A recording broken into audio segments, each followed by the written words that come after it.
O Indaiá Notícias começa agora e na edição de hoje você vai ver: cerca de 26 mil pessoas prestigiam a terceira edição do Indaiatuba Eco. Em jogo acirrado pelo Paulista Sub-13, Primavera perde para o Portuguesa. Público lota CIA para show da cantora Maria Rita no Maio Musical. Isso e muito mais você assiste agora no Indaiá Notícias.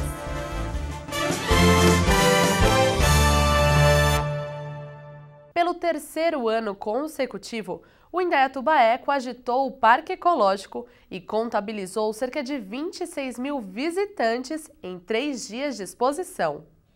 Muito verde, plantas, materiais reciclados e o melhor de tudo, sorrisos. Esse foi o resultado da terceira edição do Indaiatuba Eco, que aconteceu neste final de semana na cidade. Logo na entrada, os visitantes ganharam camisetas do projeto e se encantavam com as esculturas feitas com materiais recicláveis: carro de corrida, cavalo, boi e até baleia. A exposição também contou com um labirinto verde e estandes de fabricantes de móveis com madeiras e pneus reciclados, doação de animais, vacinação contra a gripe, orientação sobre o mosquito da dengue, brinquedos infláveis e doação de mudas. Segundo o secretário de Urbanismo, José Carlos Celoni, a cada ano que passa, o saldo da exposição se torna mais e mais positivo. A feira ela tem o grande objetivo de conscientizar o adulto e ensinar a criança. É isso que a gente quer fazer e tem dado muito certo, o pessoal está saindo muito feliz, muitas atrações e é um sucesso, graças a Deus. Em 2013, o evento aconteceu em apenas um dia e contabilizou cerca de 8 mil visitantes. No ano passado, o público de 24 mil pessoas aproveitou a atração que durou 2 dias. E em 2015, um terceiro dia totalmente dedicado a alunos das escolas da cidade entrou na programação. A iniciativa nasceu na cidade de Indaiatuba e pode virar atração no calendário estadual.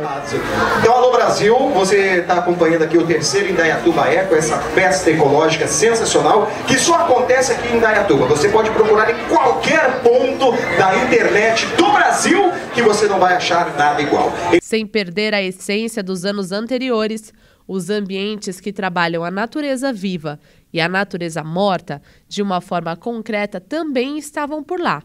Na área externa da exposição, a criançada também pôde participar da soltura de 5 mil peixes no lago do Parque Ecológico e aproveitar a mini fazenda. Cristiana levou os filhos ao evento, uma maneira de ensinar sobre o meio ambiente e também de se divertir. E o meu filho também, ele é do grupo escoteiro de Indaiatuba, ele também está ajudando, ele já está aqui, né? Então nós estamos em família, graças a Deus, né? Eu vi o gatinho, cachorrinhos, a Marta morta, também a Marta viva, é tudo de bom. Outra novidade da terceira edição foi a exposição itinerante mantida pela Sociedade Museu do Mar da cidade de Santos, que levou uma amostra do acervo biológico com o objetivo de mostrar os principais grupos marinhos do Brasil e exterior.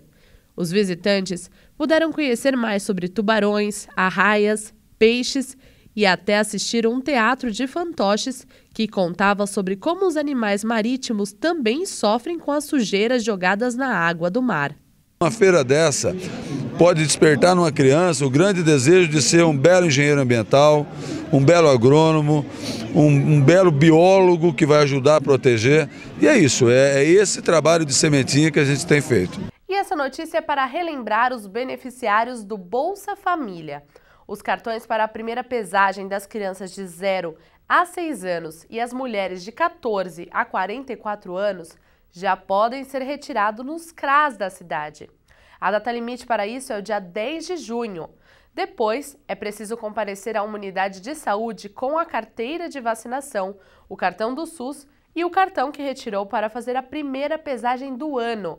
Esses dados são repassados para o programa Bolsa Família e esse procedimento todo é necessário para manter o benefício do programa. A semana recomeçou e com isso é claro que os radares voltam a funcionar nas ruas da nossa cidade. Vamos saber aonde?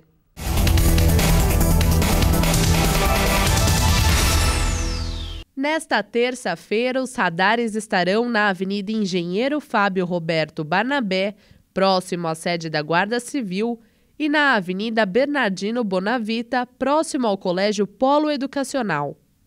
O horário de operação é das 6h30 da manhã às 11 horas. Já das 11h30 às 3h30 da tarde, os radares estarão na Avenida Engenheiro Fábio Roberto Barnabé, próximo ao bairro Jardim Esplanada, e na Avenida Conceição, próximo à Faculdade Anhanguera. Das 4 da tarde às 8 da noite, os radares operam na Avenida Francisco de Paula Leite, próximo à sede do Procon, e na Avenida Presidente Vargas, próximo ao restaurante Caipirão. E é importante lembrar de não ultrapassar os limites de velocidade nestes e em outros locais, colaborando assim com a segurança no trânsito. E no próximo bloco você confere. Em jogo acirrado pelo Paulista Sub-13, Primavera perde para a Portuguesa. Mais detalhes depois do intervalo. Até já!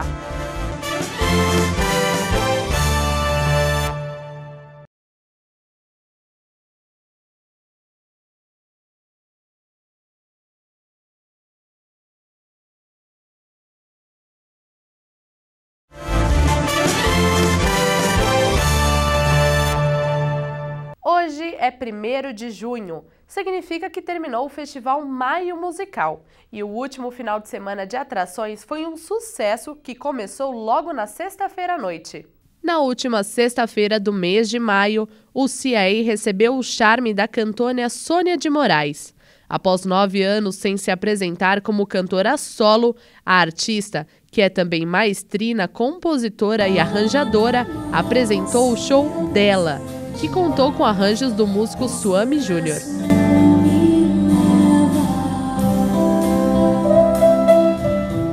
Formada em música e pós-graduanda em canção popular, Sônia se dedicou nos últimos anos à regência e ao grupo Mulheres em Acordes.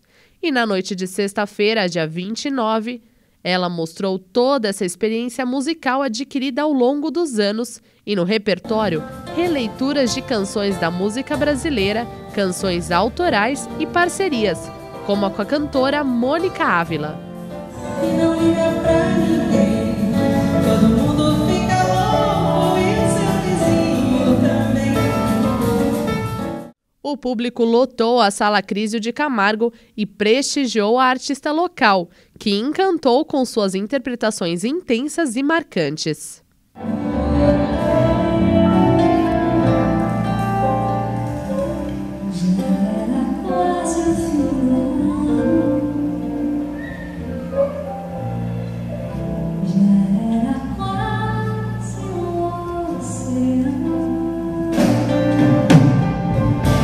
E vamos às notícias do esporte.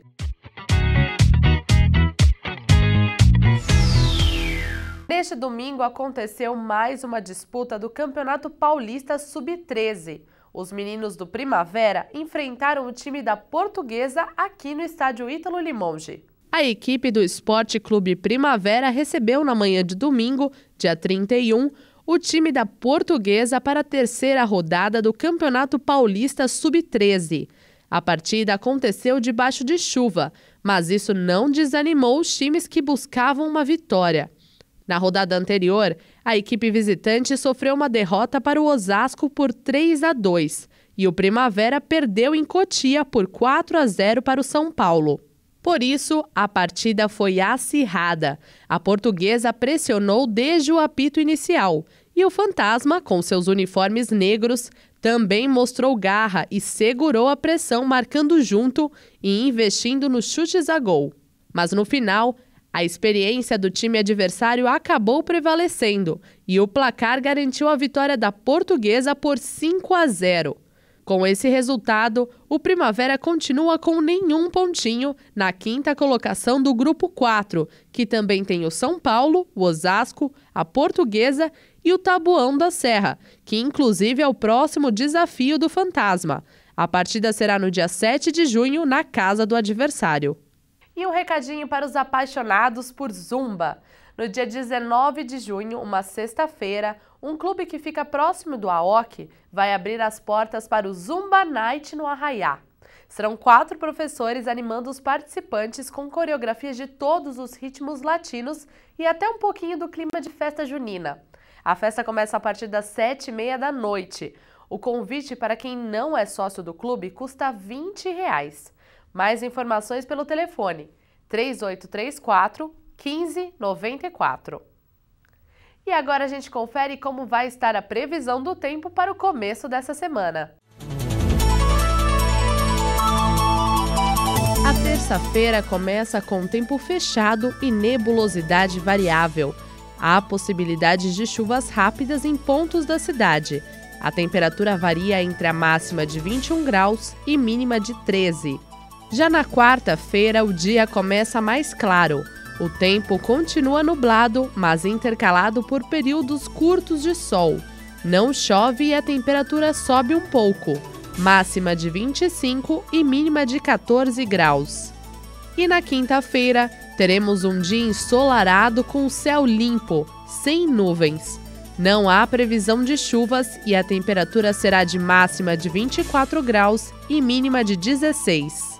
E no próximo bloco você confere. Público lota CIAA para show da cantora Maria Rita no Maio Musical. Mais detalhes daqui a pouquinho.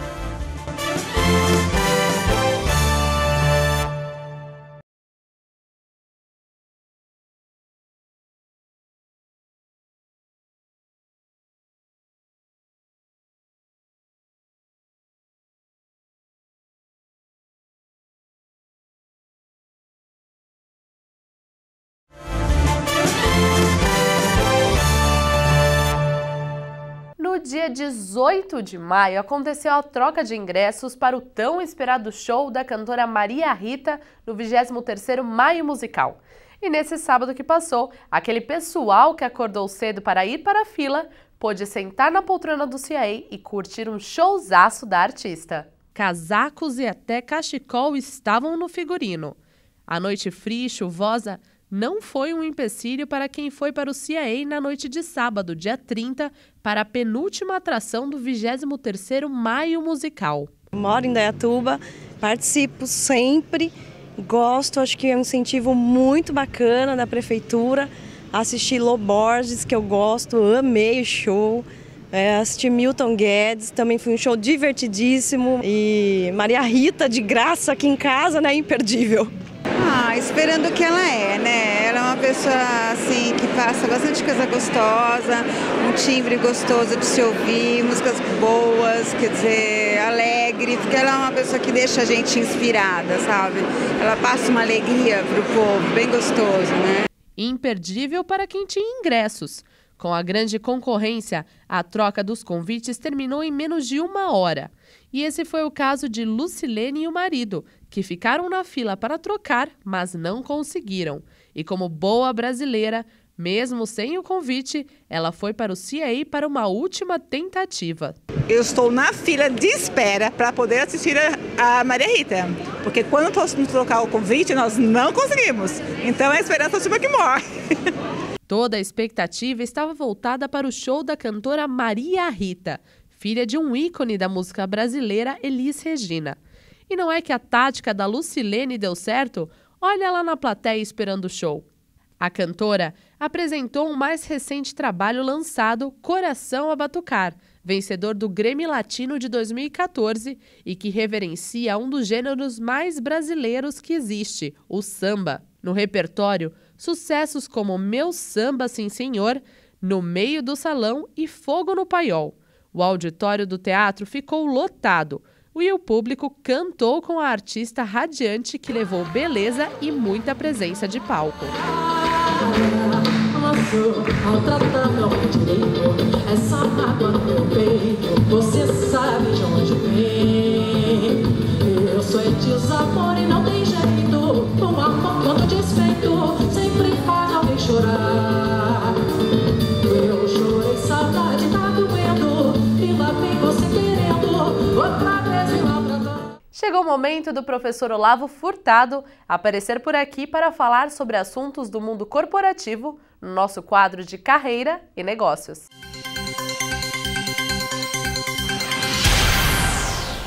Olá, eu adoro ser professor. Olha, eu tenho outras atividades profissionais. Eu sou daquela máxima que eu trabalho e eu dou aula. Só que como qualquer profissão, às vezes eu não tenho vontade de trabalhar, claro. Mas nestas condições, quando eu estou sem vontade, eu penso que eu sou um profissional, que os alunos estão me esperando e que, obviamente, eu tenho um holerite que vai vir com um valor menor se eu não comparecer. Eu poderia ficar horas aqui dizendo coisas boas e ruins da profissão de professor. E poderia até dizer que ser professor aqui no Brasil é difícil e, em alguns casos, é até impossível. A mídia está cheia de exemplos disso.